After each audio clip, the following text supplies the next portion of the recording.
two paths. You can be the destroyer of this world.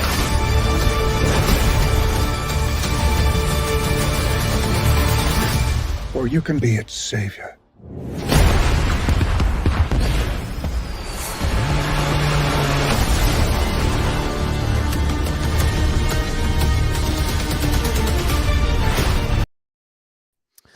What is going on, everybody? My name is Rich, and this is Reviews with Rich, back with another film club. Today, we're doing something very recent that came out literally on Friday, and that was Black Adam, starring Dwayne "The Rock" Johnson. Now, this is not a perfect film by any stretch of the imagination. However, it's good to talk about it. And for us, I've got some really good people on the line, and we're going to be discussing it today.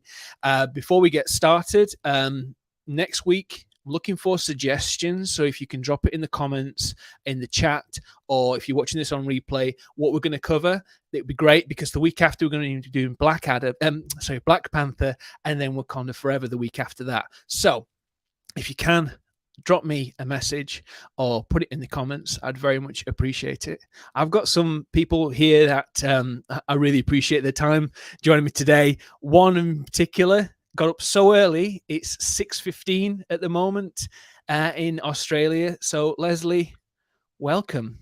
Hello. Thank you very much for joining us. It's a pleasure. Thank you for having me. Oh, I really appreciate you joining us. Obviously, I've seen a lot of your videos, and also I've seen you on Shane's channel as well. And you always very smiley and lovely, so it's really nice to see. And was it your partner's his birthday, wasn't it? It was his birthday on the Friday just past. Yes. Oh, lovely. Did you have a nice time? He had a lovely time. I've still got the balloons. I can see the 4-0 balloons and all the decorations. It was amazing. I drank so a little nice. too much. Oh well, why not? When in Rome. Why not? Did you end up finding a replacement for the Gotham Knights game? Because I know it was a bit of a disappointment. It was a disappointment. And look, we didn't, unfortunately, but we're very excited about Modern Warfare. Call of Duty coming out, and Ragnarok this Friday is upon us. It is this Friday. Yeah. I'm picking it up for him because that was just another belated birthday present that's for him. Very nice. That's great. Yeah, that's lovely. exciting. Yeah, I hear that it's very, very good. Apparently, the campaign's excellent. There's a particular mission in Amsterdam where a couple of people from Amsterdam are saying, like, this is perfect. It looks exactly like it. So it's just, I'm looking forward to seeing it. So I'm looking forward to seeing it too. Apparently, they're going to be introducing some old maps as well for online play, which we're very excited about. Oh, that's great. Wow. Power couple here in collecting and pop culture. Shane, how you doing, brother? Good, man. Yeah. Thanks for having me as usual. So it's great to see you picked some fantastic films over the last few weeks. It was always going to end somewhere, like so. I said I'd come on anyway. I try not to be a total Debbie Downer, but I can leave that to Ben by the sounds of things anyway. So well, yeah. Well, thanks for Ben, having me. No, absolute pleasure. Thank you so much for joining us. When I started this stream, I always thought I wanted to go back to the well and do classic films, but at the same time, I wanted to do stuff that's culturally relevant as well. So if there's a film that comes out, like say Black Panther, Black Adam, we're going to do stuff like that. But at any point you feel like you don't want to see that film, please, I won't hurt my feelings if you didn't end up joining on that one. I'd understand, but I appreciate you joining nonetheless. I've also got my friend whose birthday it is today. His name is Layal. If everybody can say in the comments, happy birthday, Layal. Currently sipping his chai, oat milk. There we go. How you doing, Hey, brother? man. How you doing, bro? Happy birthday. Thank you, man. Appreciate it, bro. Nice to be here amongst everyone. But thank you very much, man. I appreciate that. Happy birthday, Leo. I'm just going to squeeze in there and say happy birthday. Thank you so Happy much. birthday, Leo. Marvelous. Thank you so much, Sugar Shane. How are you doing, bro? You know, I had I to must know get that the name of that moisturizer you use, like, you know. It's that fresh cut. That's what it is. It's that fresh fade that he's got going Man, on. look, That's what it is. So, you know what was funny? I go to the barbershop today, and normally what I do is my barber, the way he does it is you have to actually schedule online and you pay in advance. Oh, So wow. when I went and I scheduled, I was wondering why, like, it wouldn't let me pay. Like, there was no pay option, but you can schedule the appointment. So I go to the barbershop, the lights are completely out. I'm like, what the hell? Like, I'm scheduled my appointment, whatever, and it says go around the back. It tells everybody to go around the back, go through the doors, go in, and then they shut the lights on. Happy birthday. It was crazy, bro. It was like really, wow, that's yeah, amazing. it was a nutty situation. He's like, yo, birthday cut on me. He's like, you know what I mean? You've been coming here for years. You've been loyal. So I was like, oh, my man, thank you so much, bro. I appreciate it, man. So it was a good day. It was a good start to a day. Nice.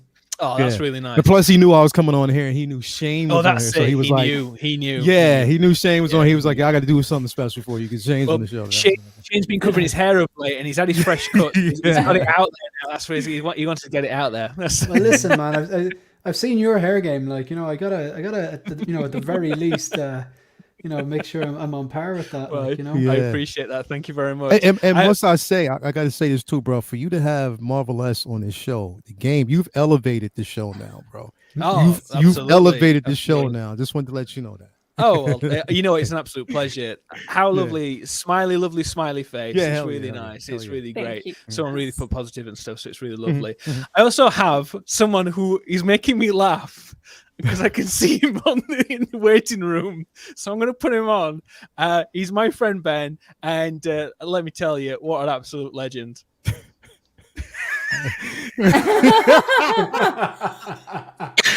Oh, that is brilliant. Love it. Do you smell the shit that is this film? Hello, everyone. Oh, how are we? Hello. Happy birthday, boy.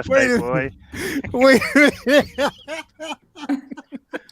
Do you have the fanny pack? I was going to ask him that. Yeah, I mean, it was hard to see because my belly overlaps. But that was probably just a really stupid question on my part. Of course, he has the fanny pack. Yo! Wow! Bag, Yo, okay. Oh, You set the bar way too high now, bro. It's way too high now. Oh, man. Nice to meet you, Leslie. Yeah, It's lovely to meet you too. I thought I'd This is how Ben dresses all the time. Yo. Well, thank you very much, Ben, for that. That was clever. Yes, I that was a very nice giggle. Thank you, Ben. I had a Black Adam outfit, but it tore in the arse crack. So. Okay. Lightning I bolt. didn't have an outfit.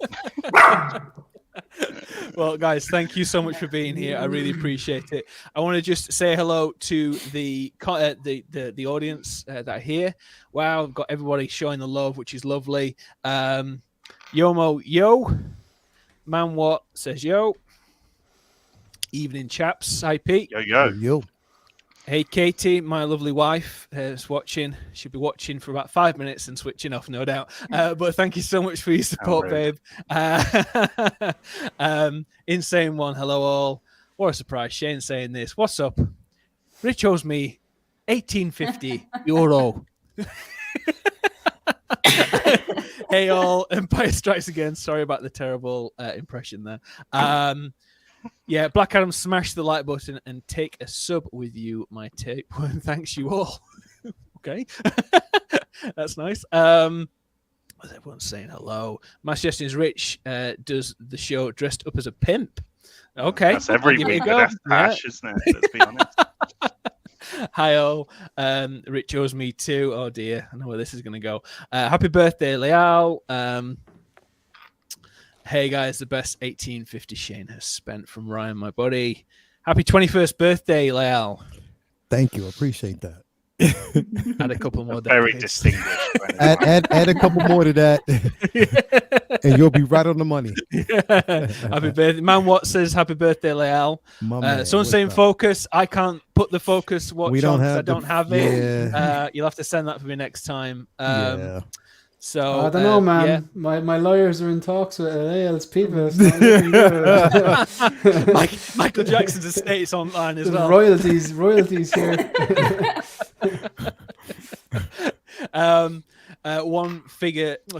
One six fix. Hey buddy, good to see you. Thank you. Seeing this tomorrow, so bookmarking the video for hey everyone. My man Marco. Marco, you legend. I don't know if you guys saw, but Marco met John Cena a couple of weeks ago. And Yeah. He went to Hawaii. With his friends, and they were in the same restaurant. And they were filming the what's it called, Party something. I can't remember what it was called, or Uninvited Guests or something like. It was a sequel to that for the and he was there, and apparently he was the nicest guy. So no surprise there, really, to be honest. So it's really lovely. That I think it's great. John Cena has everyone's heart. He does. Mine. Yeah. He's a great guy. He's a really great guy by all accounts. Everyone is saying about you, Ben, which is great. Not too late to save you money, Marco. Oh Jesus! Time to turn on the stream. Thank you, Frank, and the drip. There we go. Right. Hashtag bum bag. Hashtag bum bag. Yeah. Hashtag bum bag in the comments. Get the engagement up there. So, first of all, I just wanted to talk about a couple of things. The first thing, obviously, is this film. So, some of us are not going to love it as a film, but some of us are going to like some elements to it. It's in no way perfect. So, if we can keep it civil, I would very much appreciate it. And you can say it's a bag of if you want, but I was going to say, can I civilly hate it? Like you can do what you want, man, because okay, it's your with anything film, anything, these kind of conversations that we're going to have. There's always going to be some good and bad from it, and there's not everybody's going to love it. And if we did, it'd be a boring conversation. So, variety is the spice of life, my friend. Correct. Oh, thank you very much, Ben. So, as every week, we do this, and it's great to see everybody. It blows my mind that I have a panel with such lovely people on. It really genuinely does. It really fills my heart, genuinely. So, just want to quickly talk about this film, the background, how it was developed, etc. But first of all, the film was made 67 million in the box office in the US and is made about over 30 odd, I think 70 odd, I think in internationally so far. It's not been released in China yet. That comes out on the 11th of November, so that should shoot up the numbers. But it's the biggest box office opening for Dwayne Johnson with him headlining a film, which is great. I think it's brilliant. It's very low on the DCEU first weekends. Hopefully it will start bringing up a bit more. Now, spoilers for this discussion. For someone who has not seen this film yet, switch off, come back another time once you've seen it, or watch the highlights, and then come back to us, because I don't want to spoil anything for you. The majority of the stuff in the film and the marketing campaign has spoiled the whole film for a lot of people anyway. That was one of my biggest gripes in this, is that you could write what was going to happen in the film from watching a couple of the trailers. Even one of the twists in the film as well, which I'll talk about in a bit. But this film, as Dwayne Johnson has been cast for over 15 years. Apparently, he had a choice between Shazam and Black Adam, and he ended up going to the audience and people that he knew, and they said, we want it to be Black Adam. So that was great. He's been developing it for a long time. He had the Widow's Peak when he was first announced. So people were doing the fan art and of him actually having the Widow's Peak in his hair with the black and gold suit. And it's taken a long time to develop. There were times where Black Adam was going to be introduced in Shazam because Dwayne Johnson and his partners actually co-produced Shazam. He was also going to be in the Suicide Squad as well. So this film is obviously an origin, and in some ways it feels like it should have been released 15 years ago with some of the script and stuff. But for me personally, I'll tell you what I feel at the top of it is that I had a lot of fun with it. I came out really hyped because it was great to see a DCEU property back. And what I mean by that is, obviously, the Batman is not part of the DCEU, the extended universe. It ties back to Man of Steel. It ties back to Wonder Woman and Aquaman, and tying that coherent-ish universe together. And that's one of the things that really excited me. So for me, that's what I took away from it. And you got a nice dog there, Leslie, saying hello. It's okay. But yeah, so for me, yeah. But for me, I had a lot of fun with it. In no way is it perfect, but genuinely, I had a lot of fun with it. So Leslie, what did you think to this film? Me first. You honor me. Ladies first. Look, I didn't hate it. I didn't. I'm not going to sit here and bash a multi-million-dollar production, but at the same time, being a multi-million-dollar production, you would want more bang for your buck, I suppose. With a lot of films, they follow a basic structure, which makes the narrative and story flow quite seamless. But this film had about 7 acts in it, and didn't open with your traditional setup and narrative. It started with a conflict, then a setup, then a conflict after that setup, which led to another setup and a conflict. Then it built on the resolution. So I found that the structure there was a little bit messy.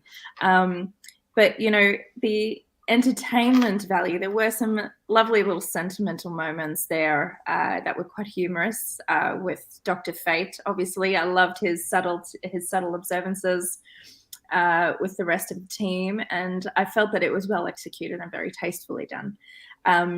It's not something that I found memorable, unfortunately, and I wouldn't run to the cinemas and watch it again or watch it again on Netflix or whatever. It wasn't that type of film for me. It was good temporary escapism, but at the same time, I found that I couldn't just sit back and enjoy it because all the inconsistencies started popping up and it started to bug me. And I say this respectfully, I don't begrudge anyone who genuinely enjoyed it. I do agree with you that it is lovely to see a DC EU film come out of the woodwork, and I would love them to do it more justice. I don't want to see them go the Marvel route where they overdid it and just bashed it into everyone's head. Exactly right. But I'm still optimistic about the other films that they are going to potentially make, but this film didn't quite hit the nose for me. No, that's really concise and really well put. I agree with a lot of the points that you made there. I think there was a lot of fun to be had with it. One or two of the elements I really didn't like: the fish out water element, the sun. You could have done without that.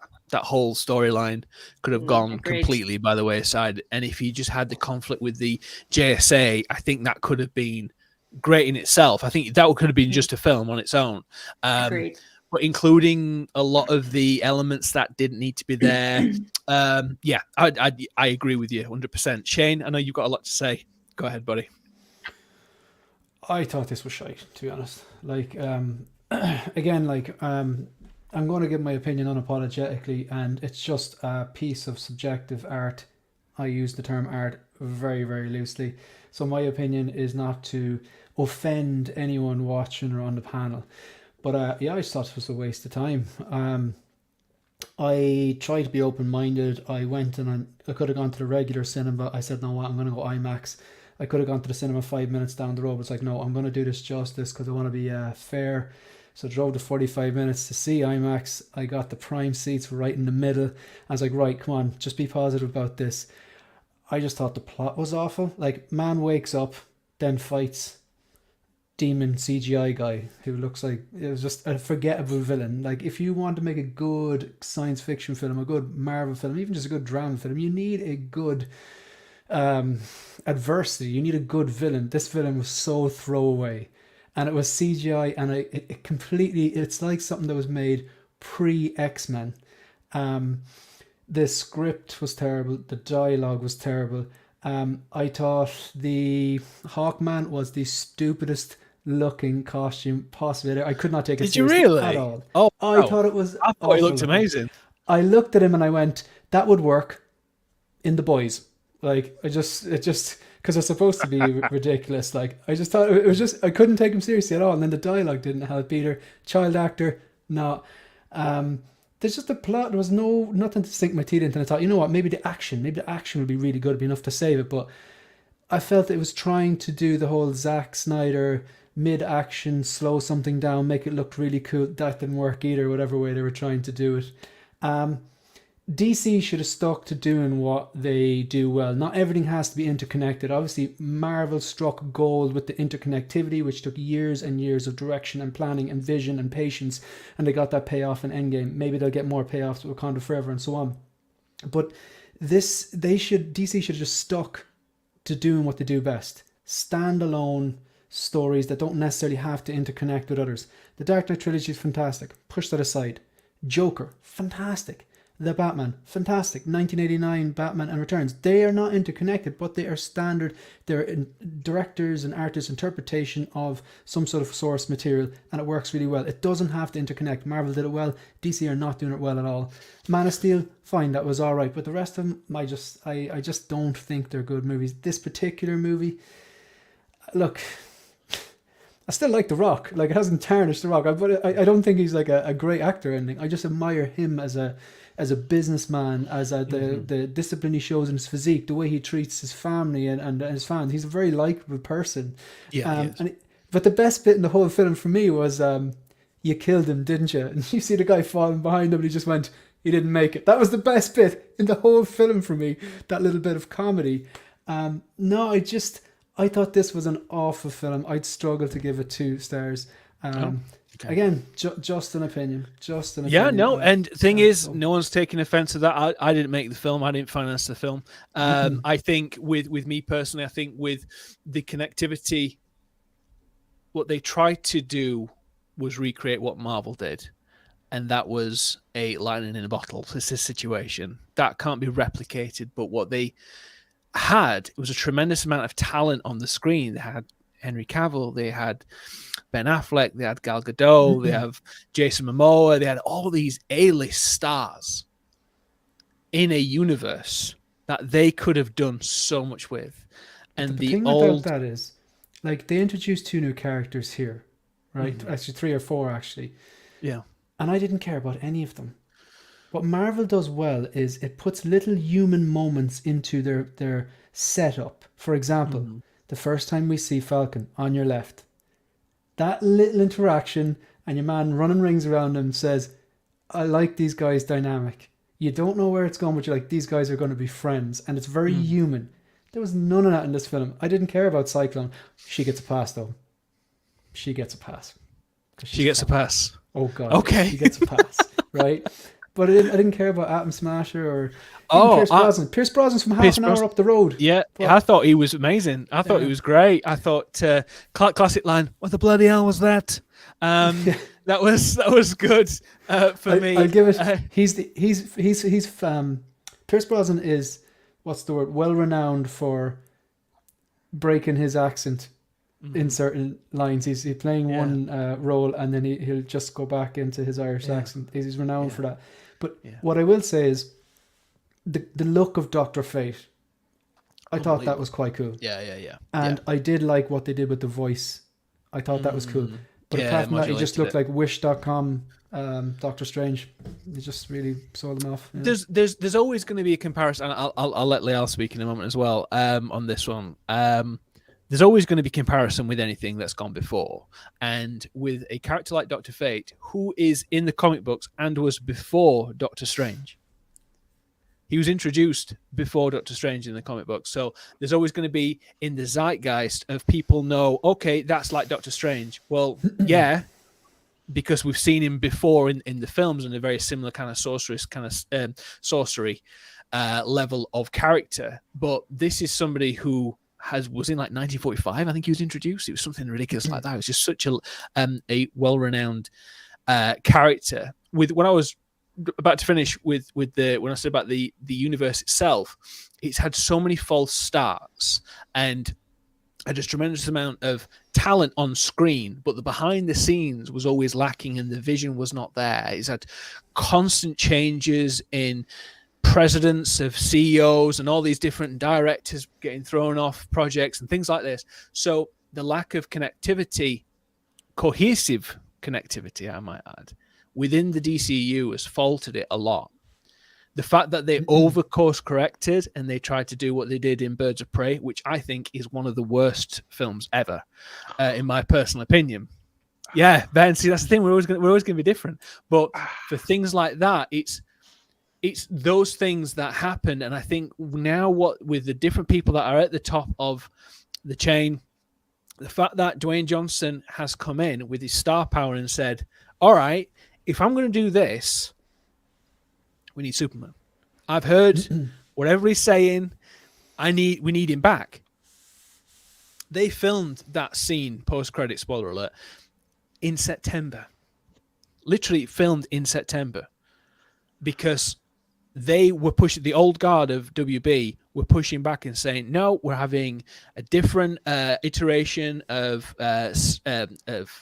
Superman, and we don't want Cavill anymore. We don't like him. He'd done nothing wrong, by the way. Nothing got cancelled or anything. And they pushed and pushed and pushed. And Dwayne Johnson stepped in and went, this is what the fans want. Yes, his ex-wife is the same manager as Cavill, so there's a business interest as well. But at the same time, he knows what the fans want. So I just think that's really important to know that as a behind-the-scenes thing. Before I jump over to you, Lael, because I just want to just quickly say a couple of things that someone in the chat. Katie, my wife, says, it's got to be Alien next week. Ben can start getting the ensemble ready. We can do Alien or Aliens, whatever you guys want to do. Riley, yo, I wish I could be on. Had so much fun with this film. Man, you're welcome anytime. Punch in, I did. He already has, leaving school now. Probably won't make it on. Riley, give me a shout if you do want to jump in. It'd be great to have you on. And then agree with everything Shane says. I remember school, yes. Should never have doubted Rich. Yeah. Riley, 7.5 out of 10. Connectivity worked for me. The kid was bugged me so bad, though. Yeah, absolutely true. Dr. Fate, there was such interesting character with rich history. His power, so in terms of visuals in the comics, is epic. He didn't need to be Doctor Strange light in this. I agree with that. But of course, people are going to associate that as a Doctor Strange thing. But in actual fact, obviously, he could have done a lot more, and probably he might do in other iterations or in prequels or whatever. Also, JSA is the DC family unit. They do not really go into a battle guy with the power of gods. Take two newbies if they never work together with them. Yeah, it's very odd. They had Hawkwoman or Hawkgirl was going to be on it, and it was going to be the lady from Hobson Shaw, brunette lady. She was going to do it, but then conflict of scheduling and stuff, so they ended up taking her off and then putting in Cyclone instead. So Lael, my brother, what did you think to this film? Shout out to everybody out in the chat. Shout out, just want to put that out there really quick. All things subjective, bro. Like I said, everybody's going to have their opinion about the show, about the movie, and that's to be expected. And that's it's respected and expected in a sense. But I looked at this from a totally different vantage point. I look at it as a standalone film, to be quite honest. I looked at it as a standalone film in an introduction, in a sense. To me, it was a palate cleanse. I'll tell you why on so many different levels. Yeah. I went into it with very low expectations. So I had no expectations for this film. Whether it was going to be good or bad, it didn't matter to me. You know what I mean? But I also went into it without expecting it to be a world-renowned directorial, depiction of something that was extremely, beyond imagination. I didn't go in with that. You know what I mean? I knew that what I was getting from this film wasn't going to be everything that everybody expected. For me, what I took away from it was the aesthetics. That's all. That's all I was basically taking away from it. And the power set. Say what you will about the film, say what you will about the direction, the lack of story, the lack of connectivity, say what you will. Black Adam was Black Adam from the comics. He was beast mode, ruthless, and didn't give two shits about anyone. And the only reason why you see him have a bit of reserve and compassion is because he was in Condon. If he was outside of that, he wouldn't have gave a shit about anybody. Like literally. That's really interesting. Is. Yeah, exactly. He gives zero F's about anybody, only his people. That's what he is. He lives for his people and will protect his people. And in some cases will kill somebody, even his own people, if they step out of line. That's just the way it is. But again, I went into it with zero expectations. And what I got was a fun film. Mm-hmm. Literally I got a fun film. Was it perfect? Nope. It wasn't at all. Thor Love and Thunder was not perfect at all. It was a bag of shit. Yeah. Literally. She-Hulk was a bag of shit. And this is what I had to basically endure for the last couple of months. I had to walk and live through that for like literally characters that I have loved all my life. I have had to live through that, literally live through it. To see something like this that was action packed and they stayed true to the character. Now, one thing, Dr. Fate, yes, came way before Doctor Strange. Quick note, more powerful than Doctor Strange. Literally, he's a beast. But again, they toned him down in this film. I like the way he looked. Hawkman, I actually liked it, and I think that there is a space for him going forward in the DCU because again, they haven't tapped into everything. Again, like the man reincarnation is very important when it comes to his story. I would love to see through history where he's been, where he's going, and why he's the way he is, as rich as he is right now, very healthy, extremely intelligent. So he is basically important. I actually love the JSA because, like I said, it was a deviation from what we know. Again, we had the Justice League. We know they're there. The JSA are very important. Like literally, they're important in the books. A powerhouse of a group, like literally. So I'm glad it was an introduction there. But the reason why I say it was a standalone, because again, we know with the switch up. I mean, we just heard recently last week that Walter Hamada stepped away from, the DCU. Thank God he did, because again, that was a shit house, especially under his control, and certain things that actually happened that was swept With under the rug. and stuff. Literally, I'm so glad that he basically left. But the thing is, it's shared responsibility because it wasn't just him. Jeff Johns, I hope you're out there and you're listening, because you played a role into that too. Very much so. You did. So again, it's shared responsibility that wasn't mentioned. But back to the film, I loved the simple fact that aesthetically it looked good to me. I mean, did I like the kid? No. Did they basically need Rock's, the origin story of his son? No, because really it wasn't needed. And even in the books, it wasn't really given that much attention. We just knew that, again, he was angry for a specific reason, which drove him, as angry as he is and as dark as he is, it was his past that played a pivotal role in that. Also, the story between him right now with the child and his mother right now, again, we're looking at what could have been. If you followed the story World War, of course, that she becomes ISIS. You know what I mean? So again, we know that there was potential for that. So I'm looking at those aspects of it. I wasn't looking for a spectacular film. I wasn't looking for Martin Scorsese. I wasn't looking for Francis Ford Coppola. I wasn't looking for those people in this film because I knew we wouldn't have got it. I was looking for just something that was a palate cleanse from the bullshit that I've actually gotten for the last couple of months. And I felt good with it. I felt good. And I was looking at Black Adam. I just said, Rock, if you give me Black Adam, I know you can't deviate from who you really are, because again, dialect wise, like literally, if we're talking about how right now he sounds the way he sounds in modern times, and I'm like, come on, man, you just woke up and all of a sudden now you're okay. Okay, we know that. But at the same time, I'm just looking at the power set.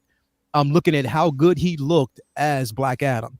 If he gave it the demeanor, and he did to me, and I love that. I love Cyclone. I love Atom Smasher. I love Hawkman. I just love the duration that we actually got from those particular characters. That interpretation, that is.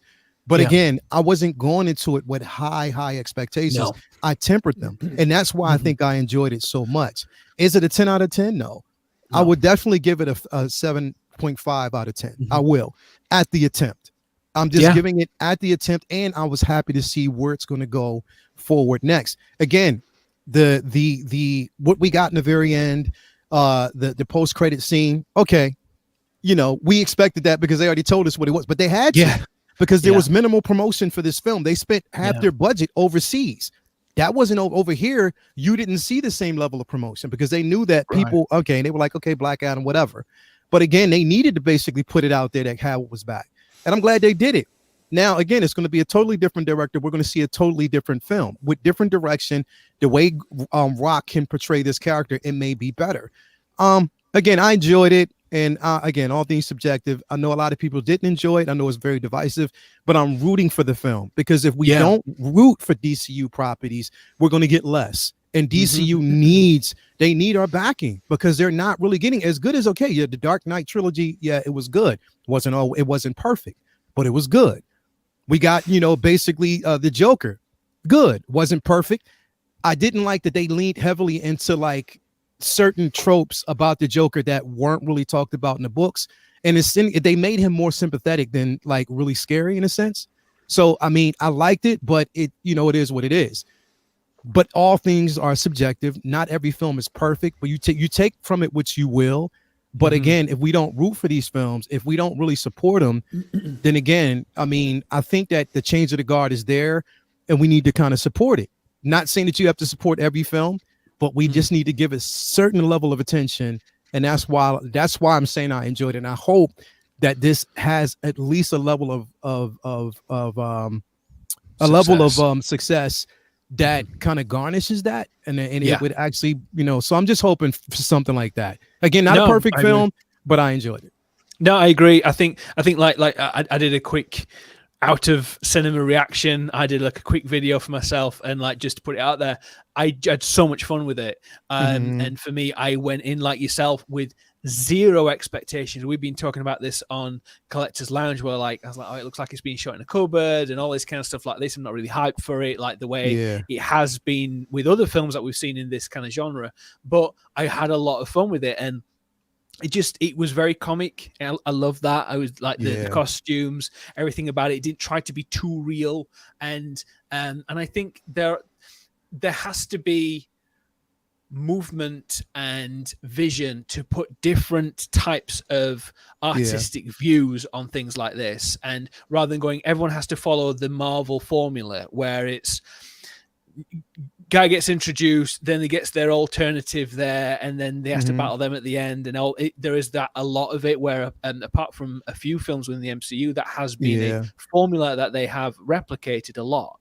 And no way am I throwing shade on Marvel apart from recent films. Because Marvel's in disarray right now, bro. We know that. Marvel right now, they're not really producing really good films, bro. Seriously. There's a lot riding on Black Panther. There will be a lot riding on Ant-Man. Like literally, if they don't get it right, they're going to run into the same problems, because right now, I mean, we are, because of those films, it's hard to say you don't notice the fatigue right now in superhero films. Oh, yeah. Like literally, there's a fatigue. But it's saturated. It's massively saturated. When I was sitting there, I've been saying this for a long time, like when I was sitting in the cinema, I was just like, there, like, as in my collecting is rooted, I've said this repeatedly before, it's rooted in film, my love of film. Whereas like Lael's, obviously his is rooted in comic books. So we're both collectors, but our origins are different. So when I was looking at this, like I was like, yeah, there's too many superhero films, full stop. And there's only a small percentage that are actually banger films. And like, just to counter Lael's point about expectations and Scorsese films. First of all, not all Scorsese films are good. All right. Second of all, I'm pretty sure out of everyone on the panel, I'd wager my expectations were probably the lowest going into it. So I didn't need much to come out with a bit of a smile on my face. Starship Troopers. Weird bug aliens fire rocks at planets so they go and kill the mammy. That is the plot of Starship Troopers, but it's a fun film and it entertained me a lot more than this, and it is not Scorsese, like, you know what I mean? But just a counterpoint on that, sorry. No, it's fair enough. It's fair enough. Ben, I'll let you have your say in a moment, if that's all right. Just got a couple of people within the chat, sorry. Costa, big yo. Tyra, hey, just come back from Black Adam. Excited to hear everyone's thoughts tonight. Thank you very much. Appreciate that. Everyone's saying hello. Ryan Smith, this was a masterpiece compared to Love and Thunder. 100% agree. Ben's head's about to explode. Hey, Riley, just enjoyed it. Fully packed cinema added to the experience. You saw it too, right? Yes, he did, and he enjoyed it as well. Oh no, the kid with the bad delivery with his lines, lol. Yeah, that I'm afraid that was, yes, it wasn't great. And everyone's saying hello to each other, which is great. It's lovely to see that everyone's engaging with each other. It's really nice. Late to the party, but glad to see this amazing panel. Hello, we'll see. Thank you very much for watching. And obviously, everyone, if you can hit the like button and subscribe to everybody on this channel and myself, that'd be great. Hey, Costa, hope you're well. There you go, Pete saying, what's up? Pop Culture Living Room does some amazing displays and his own modular cases. If you lived in the UK, I would be meeting up with you and trying to consult mine out, but you do some great work. So same director as RoboCop Starship. Yes, he did. And everyone's saying yo. So Ben, I have left you That's till last. To bring us home on your overall thoughts on this film. I feel bad now that it's not going to end on a positive. So I'll put a positive spin at the end of it. Don't worry. You'll chime in after, I'm sure. Look, I've only just reset my eyes from how far they rolled to the back of my head at this film. It's funny because we've done this dance with comic book movies, you know, for what, over 20 years or so now, you know, even more.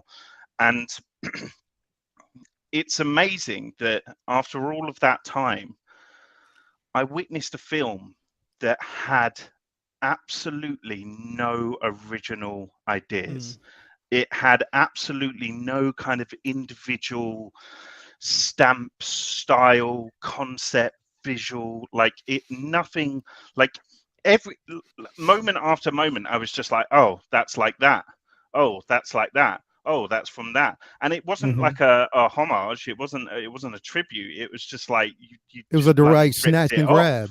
Just like I'll just snatch that and use it. Yeah, I've seen that. And it bugged me, you know, more and more as the film was kind of going on, and I was trying not to kind of let it cloud my judgment, but it really did, and it's probably my biggest kind of takeaway coming out of it.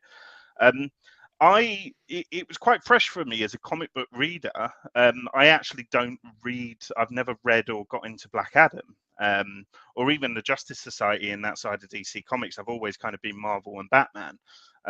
So it was quite refreshing to kind of come into a film without that kind of comic book reader expectation. Baggage, that's not right, you know, or the history's not right. And I was kind of coming in as quite a neutral viewer. Yeah, same.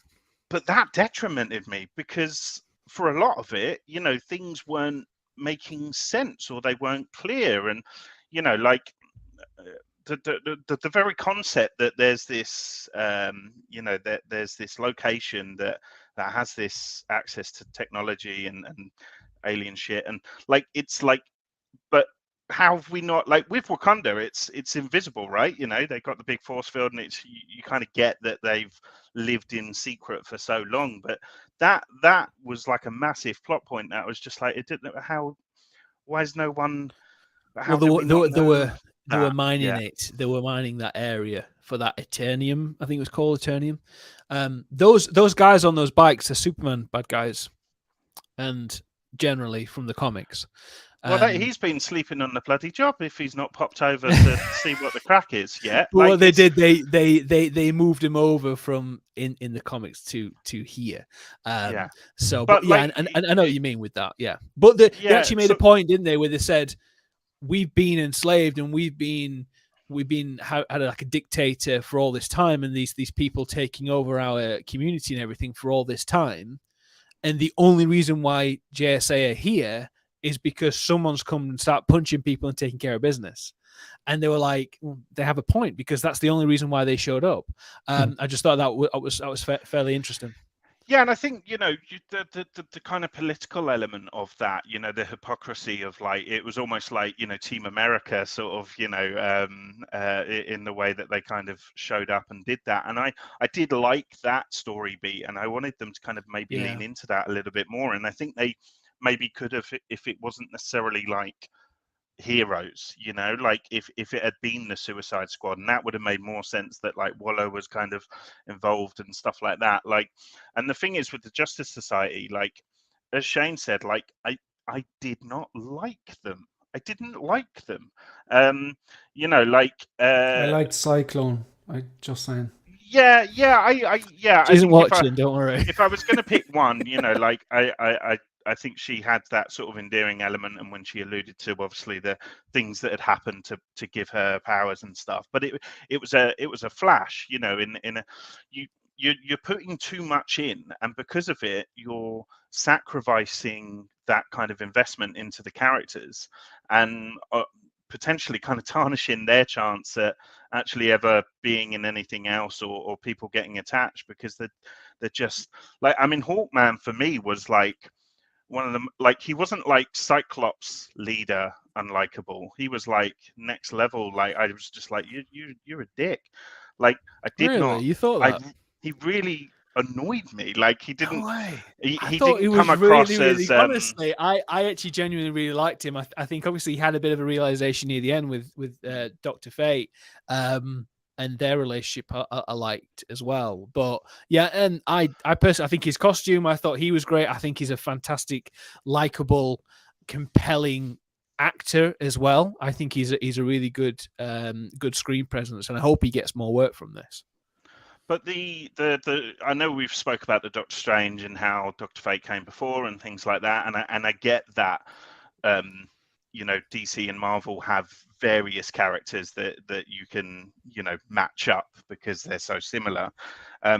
But if that's the case, then do something completely different visually to make that character stand out. Like, he was literally using like the Doctor Strange mirrorverse like shit, and I was like stop, like, do something different. Like, and he just looked awful for me, Dr. Fate. Like, it just looked like a CGI.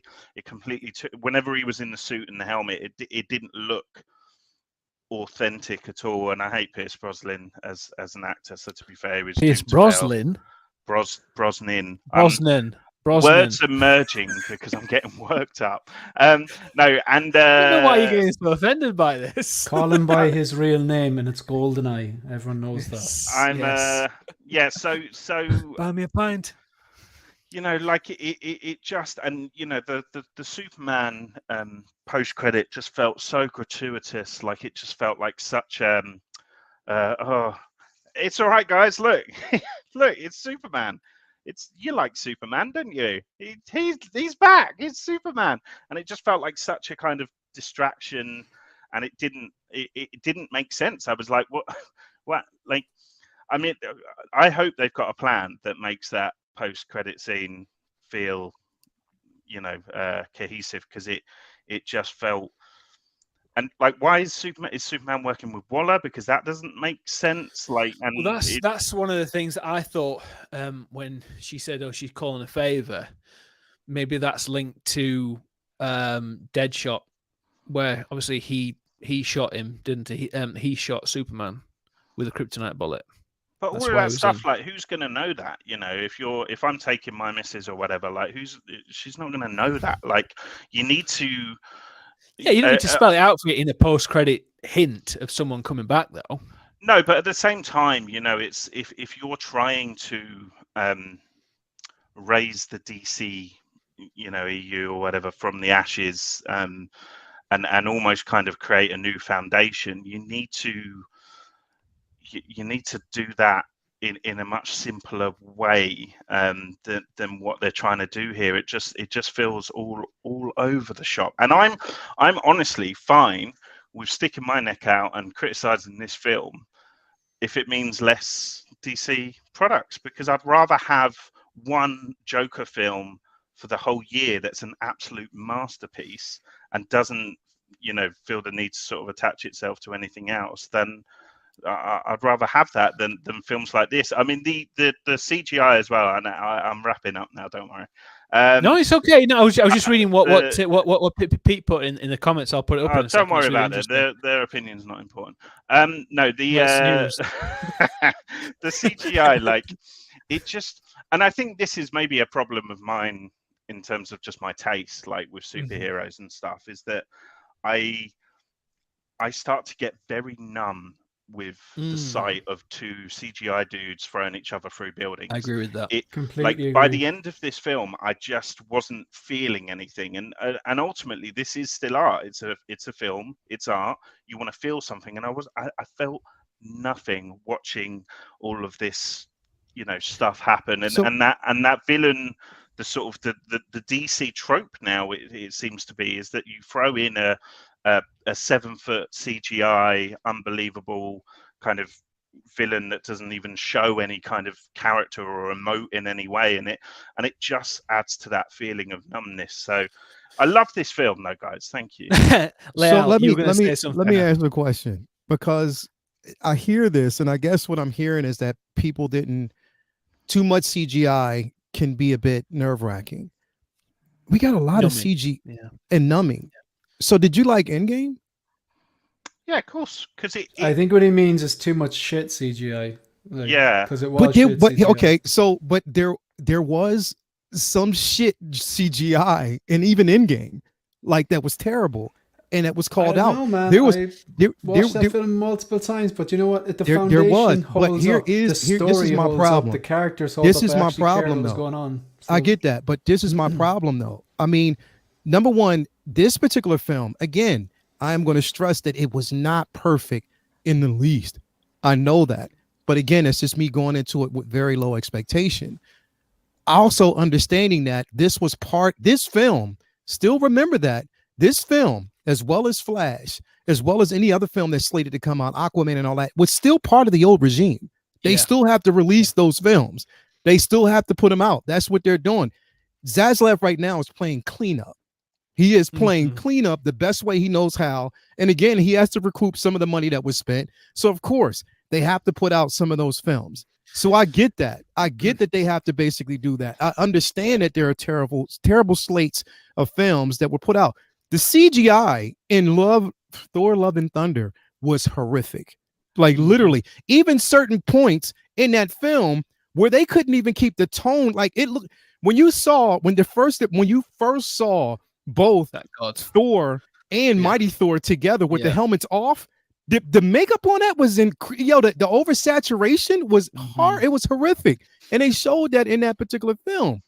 I mean, the thing is, if we are willing, and me, this is not me basically defending DC in no, not one sense of the word. I'm not defending them, because again, I have been hypercritical about a lot of bullshit that's been going on, and a lot of reasons why a lot of these films haven't been successful is behind the scenes, literally. And that's why these films suffer. And so they're trying to course correct. Just like, somebody put out breaking news, James Gunn and Peter Safran named CEO chair and whatever. So again, well, here's the thing. Everybody can applaud and be like, yo, that's really not, because again, cleanup. You still have to clean up a mess that's basically been made. They still have a slate of films that they have to release. I understand that this film is horrible, but at the same time, or people might feel as though it's horrible, but at the same time, there is potential for certain characters. There is potential for Rock to go to another film that isn't directed, and he's not the lead in that film, to be successful. It really, really is. It is potential for him to go to another film that's directed well to be successful. That's why I don't want to really count these characters out. I thought the JSA was extremely important. They were important to the film, and even going forward, because there is a story to tell with these characters, even outside. And I understand that, being a comic book fan, I had to step away from that aspect of it and just go into this film, just completely enjoying it for the aesthetics and what I wanted to see in Black Adam, and just have fun with it. Me having fun with it, me basically, just enjoying. It's not to take away from the simple fact that the film, but I still want DC, just as well as Marvel. I want them to be successful. I want both of them to tell really important stories. Yeah, and I think that well said, Leal. I think for me, with the way to look at DC from this point onwards, hopefully once Rich, you didn't say well said. You didn't give me a chance because you're going to talk over. Unbelievable. I was saying the breaking news, we're like, never mind that. Right, and I was just like, but anyway, what I was going to say was, with DC and with Marvel, what they should do, and what they have done with DC especially, they've done the DCEU, so the Ben Affleck, the Henry Cavill, Superman, all that kind of. So that's like one bit. That's the kind of the popcorn area with Dwayne Johnson, all that kind of stuff. And then they've got the Batman, and they've got Joker, and they've got all those other things which are in that kind of black label area. So that's the kind of one stand standalone films, you can So still good have movies. those. Well, everyone's interpretation of that, but like you got to think that not everybody is going to want to watch a Joker 2 with Joaquin Phoenix set in Arkham Asylum with Lady Gaga playing Harley Quinn singing. Well, Not everybody's going to want to watch. We've Well, not had that it's confirmed yet. it is musical, and they've even admitted it. They've not So said they have. that, have they? They have. Officially? Yeah, the director said it'll have a musical element. Part element. Well, Right. A musical but what element. my point is that not everybody in the mainstream audience who go to see the films anyway, we will go to see most things anyway because that's what we love. But the person on the street might not necessarily want to see that. My point is that there's the popcorn element, there's the Marvel element to it, where people will go to see him and pick him up and watch Disney Plus, etc. And then they can do the same with DC, and they can have Superman and Ben Affleck as Batman, etc., which they are still hopefully going to do as blockbuster films. And then they're going to have the darker films that Shane said he prefers, which is fine. And I loved Joker. I loved all those standalone films. As you know, I love the Batman and stuff. I love most things. Spoiler alert, I love most things. I don't He's a love happy Love and chappy, Thunder. guys. I'm a happy chappy because we've got this. We never had anything like this when we were growing up. It's just amazing to have this stuff. So yeah, one thing Brandon said, which I agree with. One gripe for me was Kanye's song dropping in when Black Adam took upon himself to save the kid. Totally took me out of the film. Felt like a movie. The soundtrack was all off, to be honest. Like, Yeah, it was a couldn't bit. agree more. It was It's kinda like like- a 12-year-old's decision, that song. Yeah. Going Sometimes- in there. It was like, But like, did you not get that? Timing vibe? wasn't It was right like either. A bunch of 14-year-olds sat around and went, "Okay, what's cool? Yeah, muscles. Yeah, muscles are cool. What's cool? Rock music's cool. Yeah, explosions." And they just throw threw it in all some together. Kanye. But What do you mean the- he's a white supremacist now? What? but Yeah. the Well, it was like, anti-Semite as well. And, there were some yeah. great songs in it, like "Paint the Black's" a great song. You know, you had Billy Corgan inside there. "Smashing Pumpkins" a great song, but it was like sometimes certain songs are just perfect for what's going on, and then other times the complete opposite works. Like Guardians of the Galaxy, you come and get your love, and you have, where did that come out of it? But works. Yeah. It shouldn't work, but it does. And then you have this like, a lot of the songs that "Painted Black," and I was like, is that what they're It's a going bit for? on the Like, nose. It's a bit on the yeah, nose. That on was. the nose, I I did love that scene though. I did love that scene where it was just taking down the whole. He killed so many people. I wish they'd. Apparently, my brother sent me this link where they had set it for an R rating. And which was something that I was going to say earlier when I said about the Marvel DC side. With Marvel, they should. I know it was a Fox film, but releasing stuff like Deadpool and Logan and those kind of films are more adult and darker in tone, and then still have the Marvel films. Obviously, those are integrated with the MCU, etc., and all that kind of stuff. But I'm saying as a wider point, they should be able to have the MCU and maybe one-off stories that aren't connected to the MCU. So like maybe these special presentations that they're starting to do more and more of. So I think that's quite interesting. I thought that would be interesting Just, point to make. So, Go Mike, could you go back to that comment by Riley there, will you? Yes, Please, No Way just a Home, point on Love this, and Thunder. Yeah, If you take a look at No Way Home, like No Way Home had a story to it. Like at the end of the day, you should have a story. You should have a story, or at least character development that are actually interesting. Like, so No Way Home, fair enough, it had some spotty bits. Maybe you're saying Endgame has some spotty bits. But we have spent the last few weeks reviewing movies which are often 20, 30 years old with a lot of spotty bits, but they just had a good story that was captivating. Yeah. They were working what they were doing. But so like No Way Home, yeah, fine, it might have a spotty bits of CGI. But with it this was also film- filmed during the pandemic as well, I might add. with So- this is like there's nothing to latch onto. It's like, oh yeah, it wasn't like engrossed in this character's story, or this character's charisma, or the storyline was like, I'm on the edge of my seat. So then it's like, all right, maybe it looked good. And then Hellboy arrived. I was just like, I don't know. But you know what? That's what I'm saying. Like people, like for instance, people who went to go see Kong versus Godzilla, they weren't going for a story. They were going because they just wanted to see Spectacle. two creatures spectacle beat the shit out of each other on screen, and that's what they got, and that was the enjoyment. The thing is, a lot of us will go because CGI is we quite are good in that entertained film, though, and to we be wanted to fair. basically see story.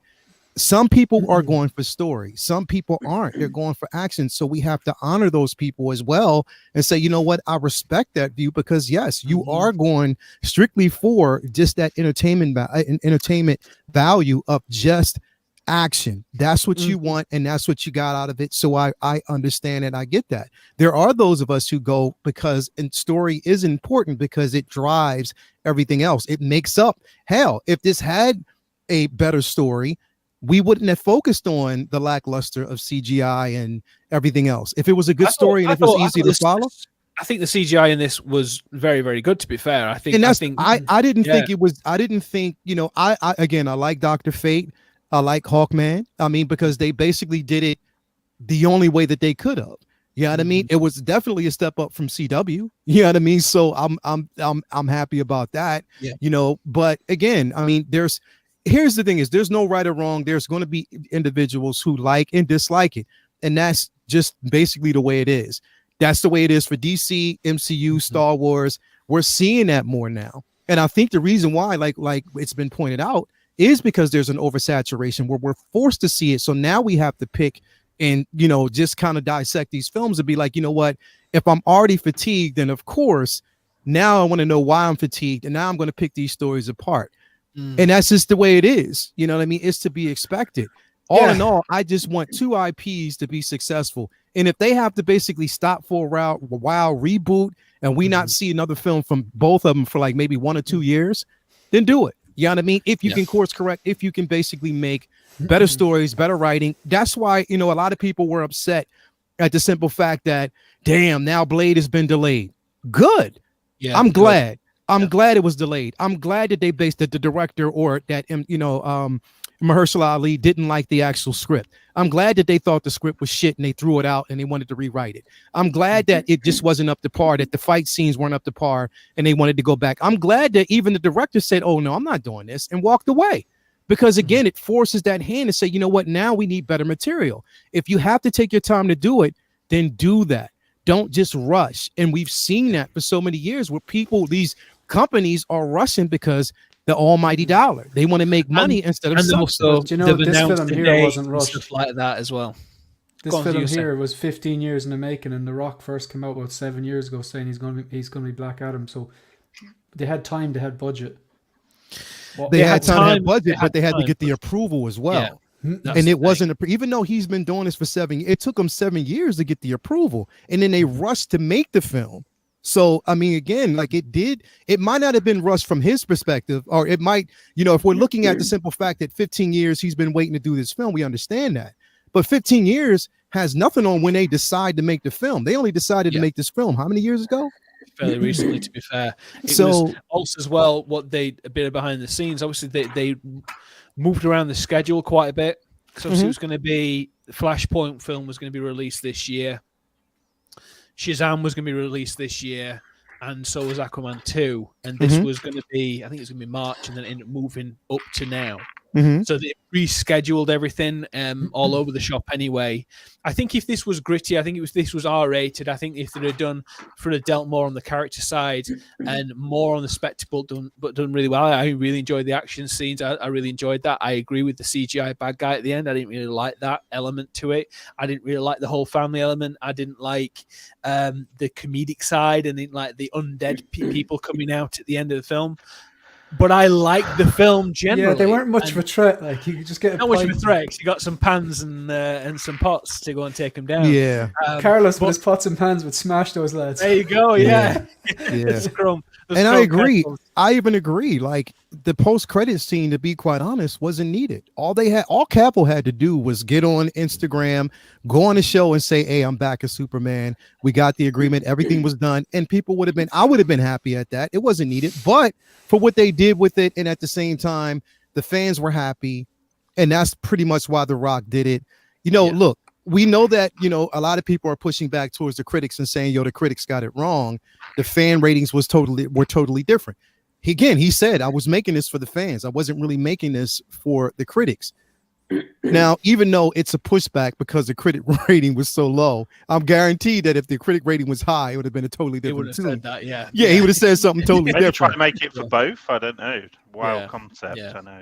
I don't know, but I mean, again, it could have also been a pushback against the DC of old, like just the old guard. You know what I mean? Well- It could have been pushback for that because, again, before they even inserted Henry Cavill at the end, they were going to do the same bullshit that they did with Shazam, which only show him from the neck down. Yeah, They were going to do that again. They And were I was gonna like, do if you did that, that would have literally, been dumb. that would have been ridiculous, and it would be just Yeah. just a really. I mean, they did the similar thing in Peacemaker, and the Peacemaker didn't even show you Cavill's face then, but he was there outside the Hovering. bunk, hovering around, which was just silly. So obviously at that point they hadn't got Cavill signed back on, so they had to bring him back and stuff. Oh, a second, Riley said something here. Do you think we can do another Hot Toys figure, a Superman figure with this post credit? That suit is dope. They probably will. I was out of my seat at the theater. Honestly, Riley, for me, man, honestly, getting Cavill back, I said this last week when we talked about Man of Steel, is one of the best things ever for me. Having him back, watching that video yesterday on Instagram when he posted that, I actually got a bit teared up because I was just like, I love this guy. I think he's absolutely fantastic, and Superman is my favorite character. So having him with so much love for the character on screen and back, not only in this, but also like John Campea said before, where it's like, this is not just a post-credits scene with Superman in it. It's a showing that he's back in the DCEU, and that's hugely important. So you know what? Yeah, I'm glad this film is out and that we can move beyond it. And now I can actually look forward to Wakanda Glad it's Forever. over is what you're trying to say. Yeah, I mean, I'm glad that we got it out and it's out there. I hope it does well. I'm really hoping it does well, just for the sake of, reinvigorating people's interest in the DC EU. But again, my focus is on hopefully we can, go into Black Panther, Wakanda Forever, and it'll be that's my hope. I'm riding more on that particular film than this one for a particular reason, because I want it. It has to be successful. It has to. They have to nail it. They really do. It will be massive. Has anybody else got anything else to say before we start talking about our channels? Leslie, do you have anything else to add? Yeah, of course. I've been very quiet. I love hearing I what know. everyone else has Yes, to I had say to and take their opinions. turns. I'm sorry, but go ahead. No. It's so interesting to know what everyone else thinks. But I do want to build on what I was saying before, and again, build on what everyone else has been saying about quality over quantity. And I think that what everyone is afraid of is the DCEU turning into the chock of junk food that the Marvel universe has become. And I think people are wary about supporting a franchise in its very early days when the quality is a little lackluster in the writing. And I think that's also why critics have been so harsh, is because a lot of the critics have been watching films since God, the womb, and they are used to the writing quality of 40 years ago, when a film had to be carried by the plot and the structure and the dialogue instead of solely relying on the special effects. And nowadays, I think that, especially when it comes to blockbusters like these, I think they use the special effects to carry the film more so, and they just use the dialogue to just deliver a basic story. And I think that the writers that were on the payroll for this film, two of them were a duo. They co-wrote The Mauritanian and the Prime show, The Informer. And I think that's why the structure of the film itself felt a bit more like a TV show, because it didn't follow the structure of what a feature film usually does. It was a bit all over the place, and they wanted to explore a lot in a very short space of time. Yeah. I think as an origins film, I think what they should have done was focus on Black Adam's setup, not so much focus on the child. I think that was a bit misplaced. But as a result, because the flashbacks of his on his past life were very fragmented throughout the whole film, we couldn't feel his initial anguish and pain over losing his son. There was no build up to his loss, and there was no there was no setup initially of helping us understand where his darkness came from, where it manifested, how it manifested itself. And in squeezing the Justice Society in there, it also failed to set up the characters equally as well. And I think that they tried to do that a bit with Cyclone, but again, they had her tell us what happened in her past life. We weren't shown. So therefore, we couldn't feel that kind of emotion initially that she was trying to convey in getting her backstory out there. I also felt like Dr. Fate and Hawkman had more of a working relationship and were more so colleagues. They didn't really have a special moment where they vibed as best friends. So when Dr. Fate's time finally came, where he sacrificed himself, I struggled to feel any kind of sadness or emotion for the loss of their relationship, because that was never set up again with the inclusion of the Justice Society characters. I felt they really could have worked on the relationships more. We could have felt more, because when certain things happened to the characters, I couldn't resonate. I didn't feel anything. As Ben, you were saying before, I was a bit numbed to some of the things because of all the action sequences.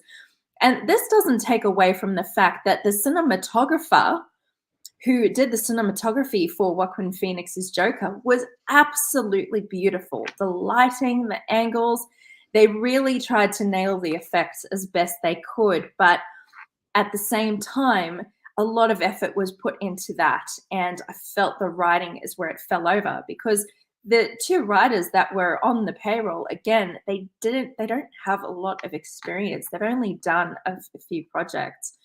And the other lead writer had only done Maid of Honor and I think Rampage as well, which also starred The Rock. But again, it was, you know, and when Black Adam was revived, when he woke up, he had no questions. And he started to wander around the town a bit aimlessly. Might as well have been a tourist. You know, he had no questions. He had no motivation, I guess. He was just numbed by everything. And, you know, we could only feel his rage when he was in fights. And I felt that Dwayne's portrayal of him was very 2D. I don't think the writers gave him enough depth. And again, this also comes from the fragmented flashbacks of his past that we were given. And in the beginning, we were warmed to his son being the champion. We were never warmed to Dwayne's actual character. And I think that's also where it fell over. I mean, there's a million things I could say, but like I said, I didn't hate it. I just think that moving forward in the DCEU, they really need to work on the quality instead of the junk food that we're so used to seeing from Marvel, especially in recent days. I think what you just said there, Leslie. Sorry to interrupt. I just want to quickly say on this. I'm done. On the point with the flashback with the son, if they'd had not introduced that in the trailers where they said I lost my son, because in the film going in, it didn't show that him losing his son or anything like that. It showed him, like you said, you assigned with his son more so.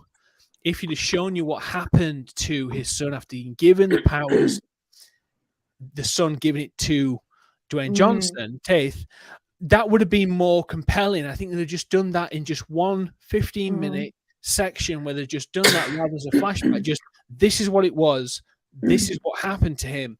And then him being woken up 5,000 years later. I think that would be more concise. I think that would be a lot better to what you said there. I think just to kind of piggyback on what you said there, I think it's absolutely spot on, to be honest with you. A lot of people are agreeing with you in the chat as well. Triple G, everything Marvelous just said, 100%. Alex B, Marvelous spitting facts, 100%. And look, can I also just add with the power thing? An Origins film is probably the most important film when it comes to a lead character like this, because it's an initial setup all its own for movies to come, for integrations to come. It is pivotal. And what I think another mistake they made with his superpowers, say, was the same mistake they made with Captain Marvel. He knew how to utilize his powers and use his powers straight off the bat. There was no him learning how to use them, control them. There was none of that, which I find is most interesting. It's what I love about Tobey Maguire's Spider-Man, the way he was learning how to use his powers, the way he was so new to it. It was an exploration that brought the audience on the journey with him. And it was so enjoyable to watch and actually be there in the struggle with him. And with Teth Adams' character, I just felt all of that was missing and the potential was lost. There were, a lot of things that they could have done. It had a lot of potential to build more and actually have us engrossed in this guy's journey. But I just felt like a spectator. And when they introduced the Justice Society as well, I had no idea who to root for. I had no idea who to support because we hadn't warmed to anyone involved.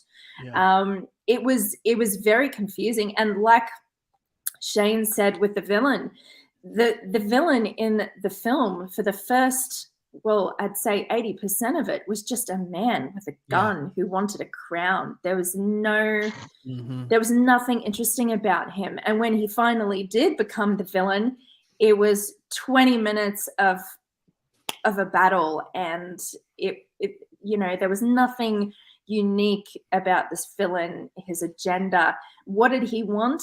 Maybe just the throne to rule the world. Why? His motivation was lost on us, and therefore there was no cause I could support.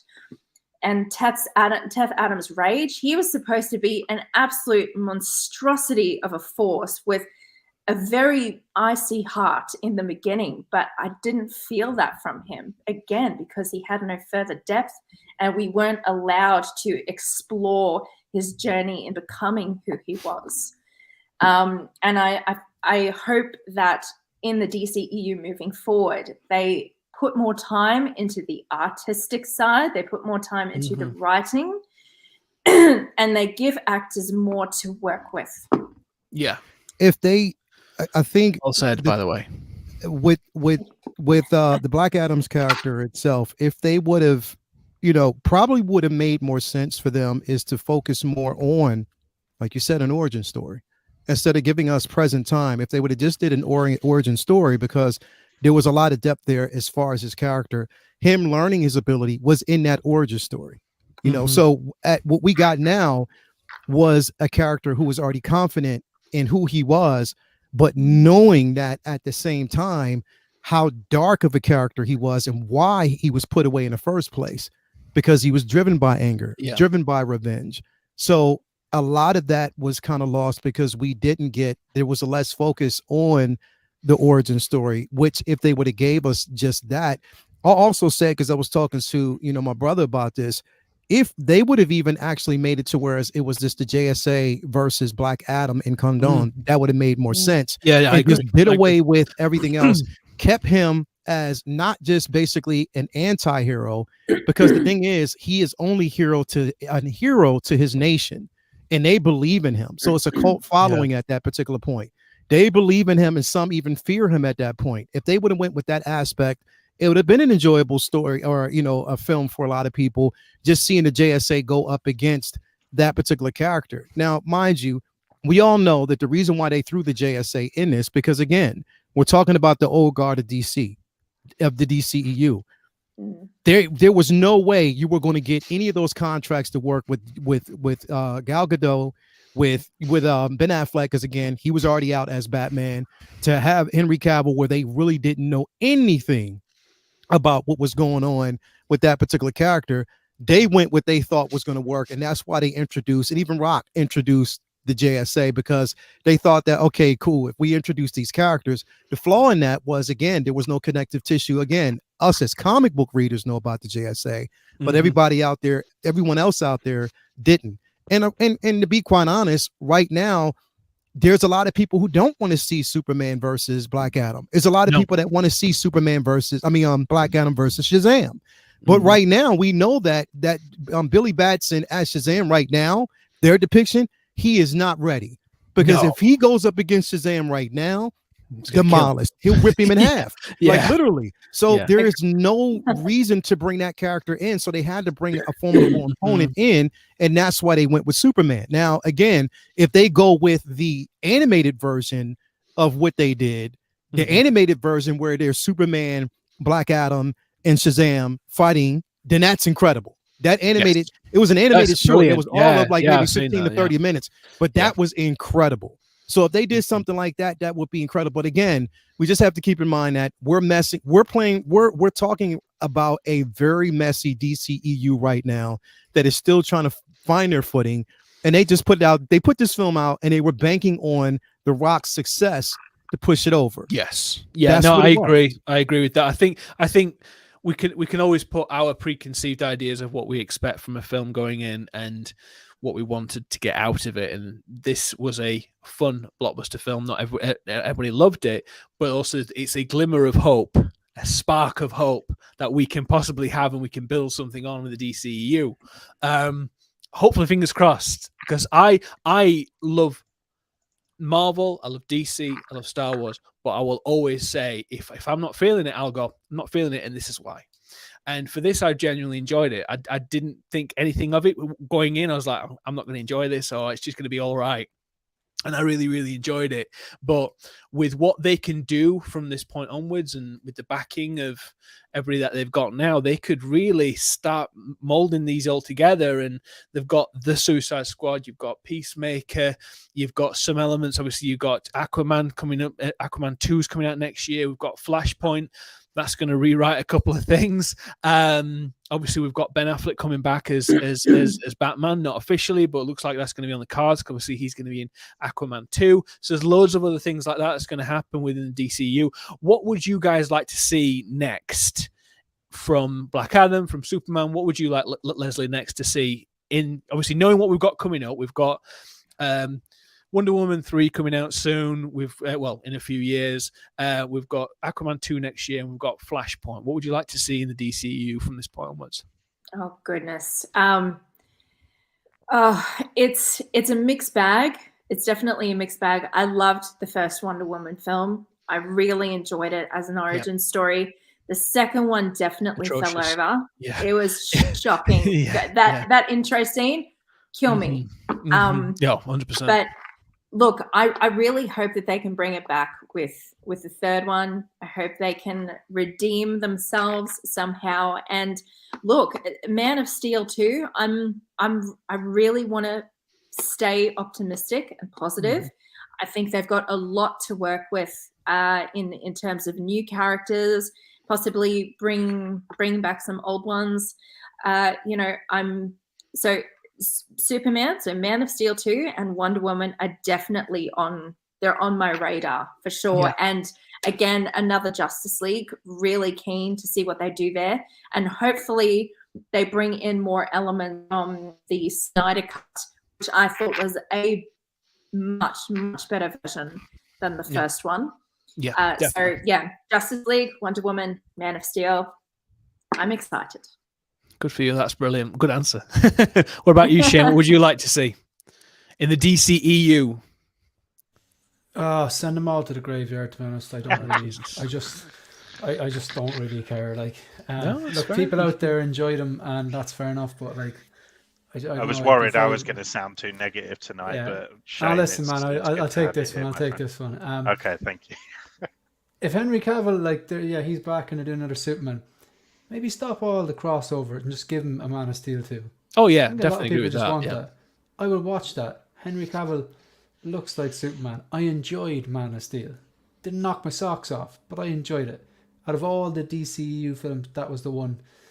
Then maybe followed by the second Suicide Squad one. But after that, yeah. So I'm the wrong person. You want to see it? I think. No. Just your opinion is obviously important. So the best DC movies. Again, it's completely biased, and it's completely. I'm not thinking about the fans. I'm not thinking about the profits. I'm thinking about the art that I like to see. It's completely selfish. Those standalone films are better. Joker's better. The 89 and the Returns in their own universe is better.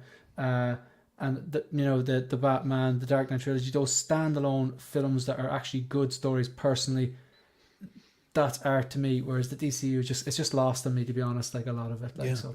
I watched Man of Steel too. Yeah. Okay. Cool. Ben, because I'm going to go to you and then I'll finish off with the positive one from Leo. How about you?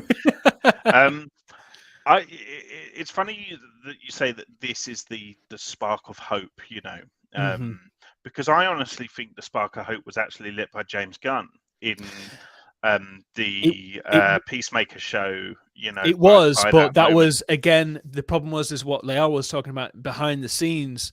The old guard were literally going, "Oh, James Gunn, you got the Suicide Squad, you've got Peacemaker, that's it," and that was it. They were going to basically cut ties from that point onwards because the Suicide Squad was not a success in the box office because obviously the pandemic and stuff like that. So they had him doing a few bits, but they were not going to go the extent of what they have done now by the look of it in the news.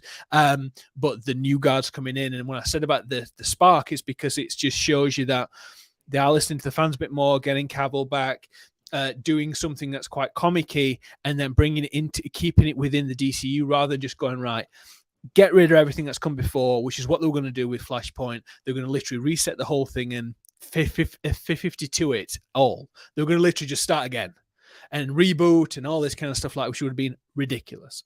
But trying to get something back, that's what I mean by that with hope. That's fine, but in my opinion, I think that was the spark, you know, and for me, that was something that I'd really sort of latched onto.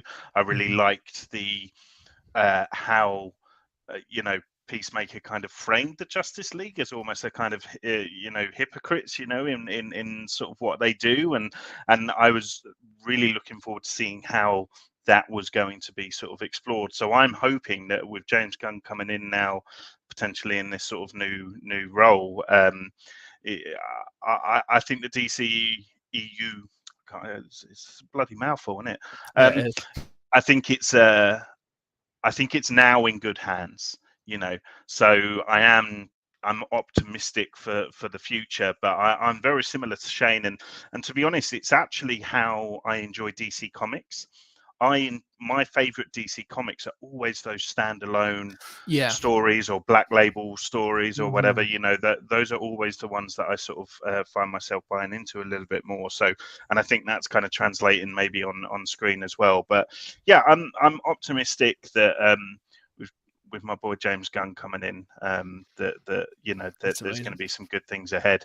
And yeah, obviously the Suicide Squad is one of my favorite films I of adore all that time. film. So if we get a second film, if we get a second, you know, of that'll be good times. I agree. By the way, what a kick in the teeth for Marvel that is, that they've announced the Guardians of the Galaxy holiday special, and then the same night, if that was released, that little trailer, all right, he's and the bridge. He's the bridge suddenly, now. Yeah, you know? Yeah, and then now he's head of DC or whatever. So I think that's just amazing. Leal, bring us home, man. What would you like to see in the DCU going forward?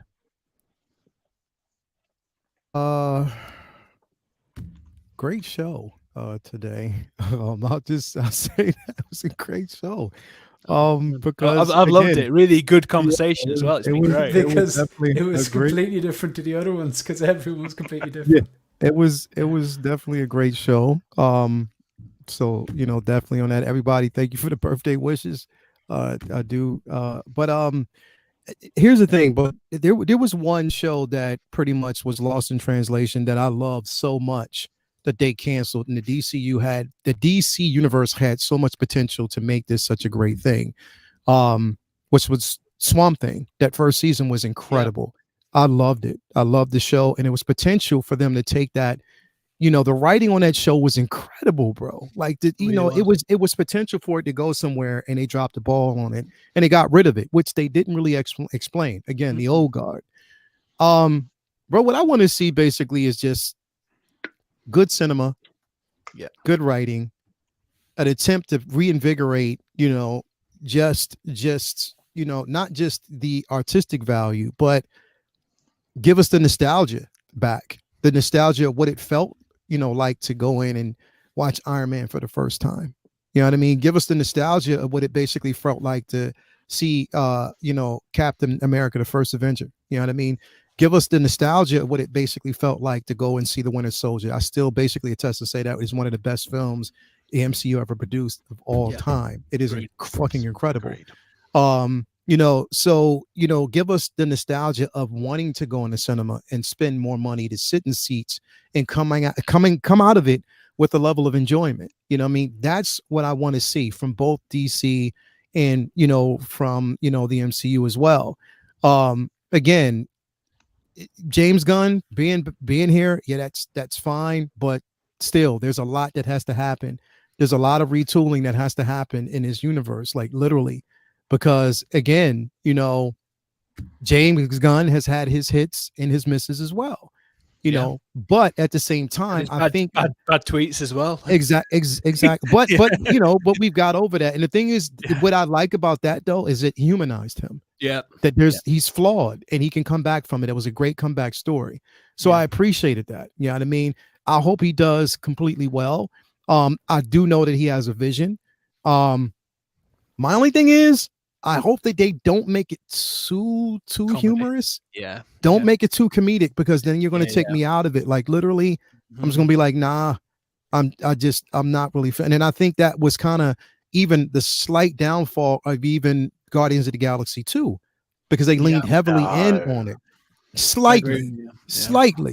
You know what I mean? It was a good film, but slightly. Don't get me wrong, I love Guardians of the Galaxy 2 because the emotional beats were there, you know, just the, you know, struggle between father and son, you know, and wanting to get that acceptance. So I love that aspect of it because, again, it was a film. It was a family film. But I think there was heavy humor in it that they didn't need. You know what I mean? Yeah. But again, that's what I'm saying. I hope he doesn't. I mean, Peacemaker bodes well because, again, that was a masterpiece of a show. Like literally, I dare somebody to tell me it wasn't, because it was incredible, bro. Like literally an incredible ride from the beginning to end. And I loved it. You know, but again, you know, just looking at that, I just want, and bring Swamp Thing back. So literally bring that back, because I think it's an important character and it was done well. But I mean, these one-offs, like, again, if we're going to, they have potential, and there's so many characters. Like, I was really upset at the simple fact that, you know, they scrapped the whole Zatanna film. Yeah. Because that was great potential to bring that character in and tell a good story if it was written well. There's a lot of depth behind that character. You know what I mean? So to scrap that, it's like, what are you doing? Like literally. So I'm hoping that they kind of bring that back, but I understand why they did it. Batgirl, I'm hoping that they can get Leslie Grace to come back and play a different iteration of that film, because I think she would have been great at it, and she'd have been a great Barbara Gordon. So I hope they come back and by all accounts, she was excellent. And I think, and I'm hoping that they basically do that. I think there's a space for everything. Auteur, like, you know, artistic, you know, vision. I think there's a space for it all, as long as it's done well and you tell a good story. And I'm hoping that they can get back to that. I'm hoping that, you know, with James Gunn coming in, he can say, okay, let's find good writers, good directors, and let's tell a good story and scrap and bring my man Ray back. Cyborg. I was going to say that. I mean, bring Ray back. I think bring Ray back. Bring Ray back. Give him a Cyborg film, because he was the heart and soul of the Justice League, and I'm glad that they told that iteration. Bring him back, because he was excellent. Give him a chance.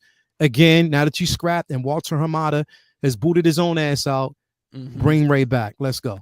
Yeah, 100% agree. That's a great way to end it. Thank you, everybody, to have joined us today in the panel and in the chat.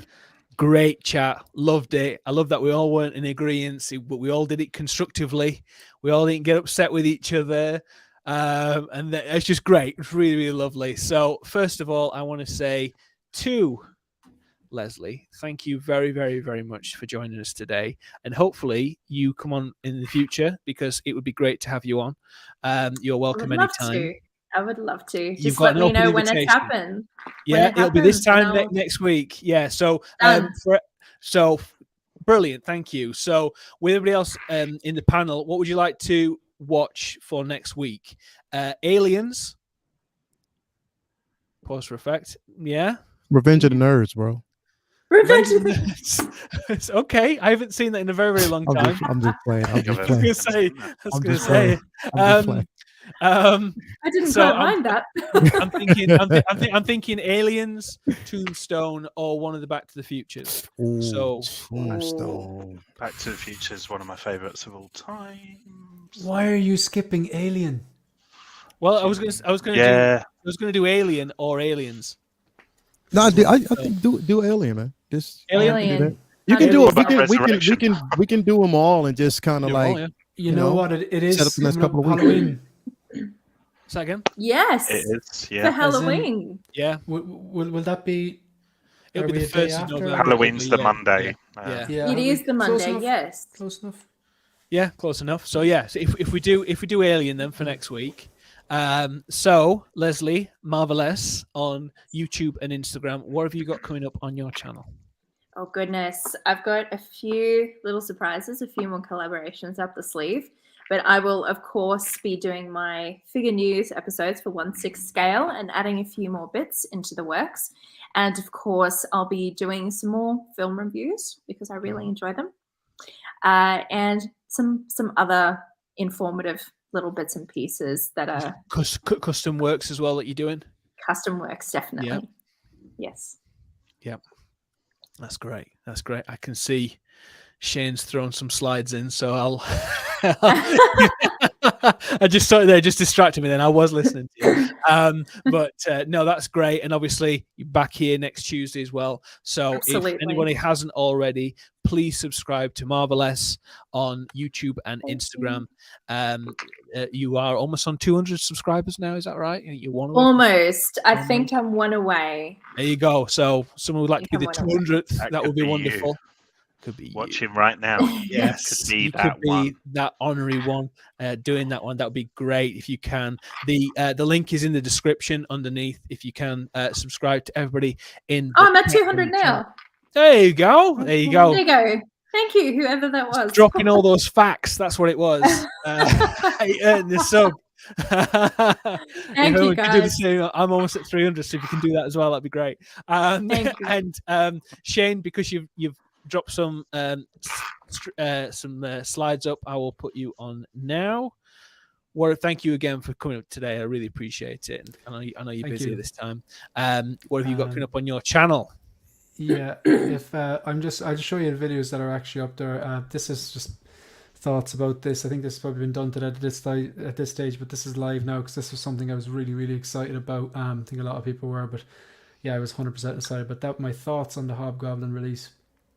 Sorry, announcements up there, and then what else do we have? So there's something else. Oh, I know you could do that. Oh, There you go. oh, this is the Chasers. I haven't updated this actually. Ah. There's the episode with Leslie there, but yeah, sorry, I thought this was a different one. I thought I had updated this. So basically, yeah, that's up there. There's a few live streams up there.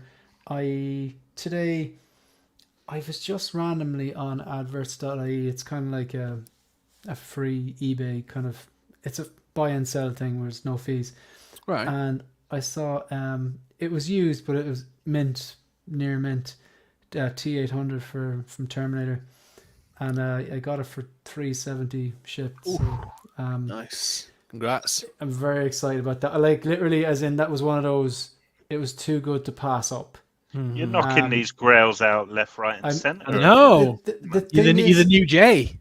but the thing is, like there's a lot of stuff on it, but usually it's stuff that's just for sale everywhere, or stuff that is like, yeah, mate, you're never gonna get that. People asking 1,000 for a Hella, you're not getting €1,000 for it, or 1,000 for the Harley Quinn with the baseball bat. Cool figure, you're not getting €1,000. Live in a real world, man. But then I saw that it was for $390, and he wanted €15 to ship it. I just messaged him. He goes, $370 ship. Will you do it? And he was like, yeah. And I was like, come on, that's a T800 from Terminator 1. Oh, You know what I mean? Winner. So, yeah, he actually is pretty sound. He said he's going to drop it out to where I work tomorrow. So if I have a bit of time off, I'm going to collect it, which is just, you know, he's driving 45 minutes. So assuming he doesn't just run away with my money, like, yo, I'm happy enough. Like, but, Man, yeah, so that's that's awesome. an under Very review on exciting. that, like. Yeah, you it's should exciting. do one. Definitely. I went straight on and checked the eBay sold listings for used figures of the exact same one. And that's a good bit cheaper than again, just right place, right time. But No, you beans and really toast for a really while. dropped on there. Yeah, beans on toast for a bit till payday. Beans on Yeah, toast no, for a that's no, that's good. That's good. Well, congrats on that, man. Look forward to that. Anybody who hasn't already, subscribe to 16Figure Focus on YouTube Please. and Yeah, thank Instagram. you. That would be great. Thanks, Rich. He's over 1,000. Man, absolute pleasure. Thank you so much. Just for one final thing. Sorry. There was obviously like we were all. There seems to be like 3 people who didn't like the movie and 2 people who liked the movie. I think that actually makes for a more interesting panel. If I was watching, I'd rather watch that than everyone going, "This is great, everything's great," or everyone saying, "This is crap, everything's crap." Because like even like what I've been very conscious of in my own channel is like I tend not to try not to use the word hate. Like, so if I don't like something, I'll try to break down why I don't like it, and sometimes I'm like that shit or whatever. But I really try to not use that word, like, you know what I mean? Because, and again, it doesn't wrong. There's nothing wrong with using that word at all. I'm just, you know, personally, if I'm saying I don't dislike it, so I'm kind of try and avoid saying it. Like, so it's the conversation was very destructive. It was destructive. It was destructive. Yeah, it was great. And you know what, as well, in a world of very polar opposite opinions for a lot of things within the internet and how these discussions sometimes go with different communities and stuff like that, it's great for it to be constructive and to just talk about it and not be like kick off and say that you're this and that because you don't like something. Yeah, we disagreed without, you know, causing exactly causing a hate crime or anything, like, exactly. You know, like absolutely abuse each other, like. absolutely. So no, that's really great.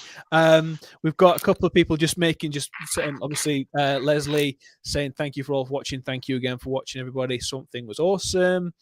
So Somewhere Constant 2 is in the works. I think it's gonna be a TV show, I think, or as a one-off. Sunday's Devil's Night, The Crow, maybe. Oof. Oh, what a film. Empire Strikes Back, winking again, really sweet panel. Everyone's really saying really nice things, so that's really good. So that's great. Ben, the attention-seeking geek. What have you got coming up on your channel? Yes, sir. So I have my Halloween Ends review up live at the moment, and sticking with the spooky theme, I went to For the Love of Horror, which is a horror convention here in Manchester. Went to that, so I've got a little video kind of showcasing some of the fun cosplays and stalls and some of the stuff that went on stage. So that's live now on my channel. And then I was on Triple G Comics channel last night for our monthly What If show, where we rewrite iconic characters and stuff, and the challenge this month was to mash up Michael Myers and Frankenstein. So I've actually posted my story, which nobody's watched. So if you could watch any videos, please watch that one. It's the most bloody creative and no one watches them, but it's a lot goes into it. So please watch that video if you're going to watch any. Fuck the other one. Yeah. Well, I really enjoyed the one that you sent me about Zod. I really like that one, yes. the What If one. I thought that was really good. That was really well worth it now as well. Yes. Just need one bit of affirmation. That's all I bloody honestly, need. You gotta so.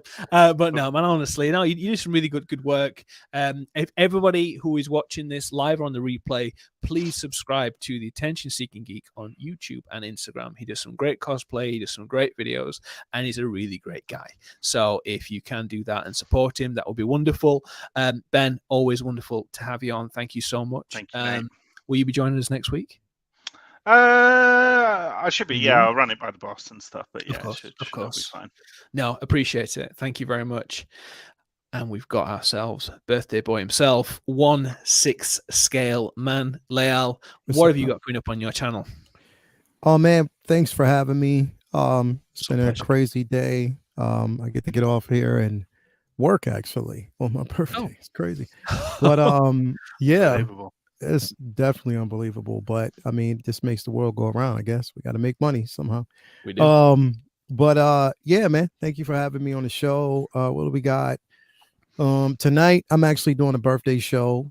Marvelous will be there. There'll be a few people there that, basically I'm going to go over my top 10 birthday wish list of, figures that I want, that I'm looking forward to. And actually, one more year around the sun where I go next as far as the collecting universe, and just like all out this discussion. It was one of the things I wanted for my birthday, and I got that. So just to be around friends, I'm, blessed to have that.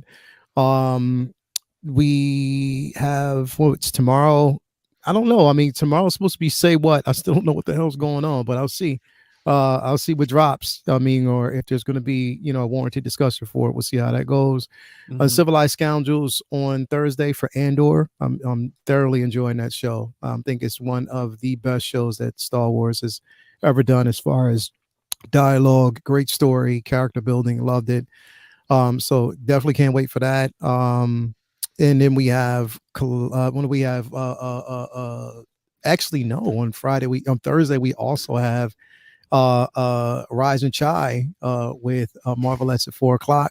Where we're gonna have an all-out discussion mirroring just the cinematic universe with collecting and just everything pop culture. So I can't wait for that.